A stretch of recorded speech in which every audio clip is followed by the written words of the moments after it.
दोस्तों, ये कहानी छत्तीसगढ़ के कोरिया जिले के एक छोटे से गांव कटघोरा की है, जहां मिट्टी के घरों और शांत पहाड़ियों के बीच रहने वाली एक लड़की थी।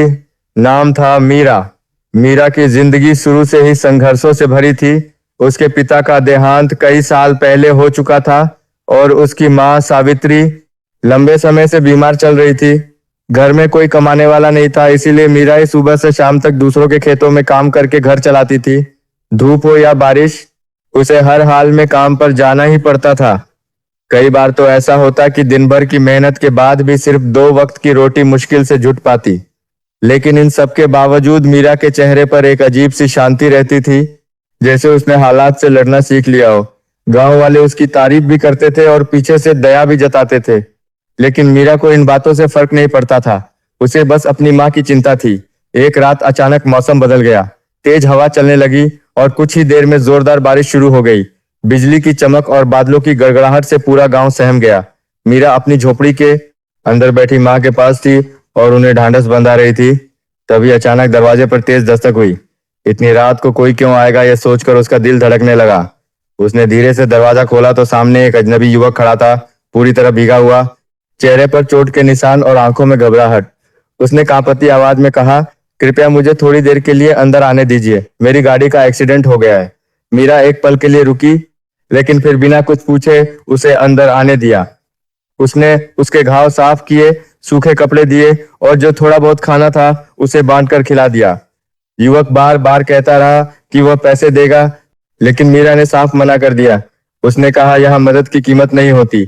उस रात बाहर तूफान था, लेकिन उस छोटी सी झोपड़ी में इंसानियत की गर्माहट थी। सुबह होते ही वह युवक चुपचाप चला गया, बिना कुछ बताए। मीरा ने भी उसे रोकने की कोशिश नहीं की और अपनी जिंदगी में वापस लग गई। कुछ दिनों बाद गांव में हलचल मच गई। बड़ी बड़ी गाड़ियां आईं और लोगों की भीड़ लग गई। पता चला कि शहर का बड़ा कारोबारी राघव यहाँ किसी प्रोजेक्ट के लिए आया है। जब मीरा ने उसे देखा तो वह चौंक गई। वही युवक था जिसे उसने उस रात शरण दी थी। राघव भी उसे देखते ही पहचान गया और सीधे उसके पास आ गया। गांव के लोग हैरान थे। राघव ने सबके सामने कहा, इस लड़की ने मेरी जान बचाई है। उसने भी धन्यवाद के रूप में उसे पैसे देने चाहे, लेकिन मीरा ने सबके सामने मना कर दिया। उसने कहा, मैंने जो किया इंसानियत के लिए किया, बदले के लिए नहीं। गांव वालों को उसकी बात समझ नहीं आई, लेकिन राघव के दिल में ये बात गहराई तक उतर गई। उसने उस दिन पहली बार महसूस किया कि पैसे से हर चीज नहीं खरीदी जा सकती।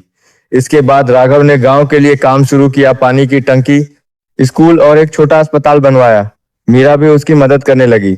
दोनों के बीच धीरे धीरे एक विश्वास बनने लगा। एक दिन अचानक मीरा की माँ की हालत बहुत खराब हो गई। इस बार मीरा अकेली नहीं थी। राघव तुरंत उसे अस्पताल ले गया और पूरी कोशिश की, लेकिन उसकी माँ नहीं बच पाई। उस दिन मीरा पूरी तरह टूट गई। राघव ने उसे संभाला, लेकिन बिना कोई दिखावा किए। उसने बस उसका साथ दिया। समय बीता और मीरा ने धीरे धीरे खुद को संभाला। राघव ने उसे शहर चलने को कहा ताकि वह नई जिंदगी शुरू कर सके। मीरा ने बहुत सोचने के बाद हाँ कह दी। शहर में उसने अपने दम पर काम शुरू किया, बच्चों को पढ़ाना और सिलाई करना। राघव ने भी अपनी सोच बदल ली। अब वह सिर्फ बिजनेस नहीं, लोगों की मदद करने पर ध्यान देने लगा। दोनों ने मिलकर एक संस्था शुरू की जो गरीबों की मदद करती थी। समय के साथ उनका रिश्ता और मजबूत हो गया। एक दिन राघव ने कहा, मीरा, क्या तुम मेरे साथ पूरी जिंदगी चलना चाहोगी? मीरा की आंखों में आंसू आ गए, लेकिन इस बार वो खुशी के थे। उसने कहा, तुमने मुझे सहारा नहीं, खुद पर भरोसा करना सिखाया है। मैं तुम्हारे साथ हूँ। कुछ समय बाद दोनों की शादी उसी गांव में हुई, जहां उनकी कहानी शुरू हुई थी। गांव वाले जो कभी बातें बनाते थे, आज आशीर्वाद दे रहे थे। कहानी की सीख यही है कि असली अमीरी दिल में होती है, पैसों में नहीं। अगर इंसानियत जिंदा हो तो जिंदगी खुद रास्ता बना लेती है।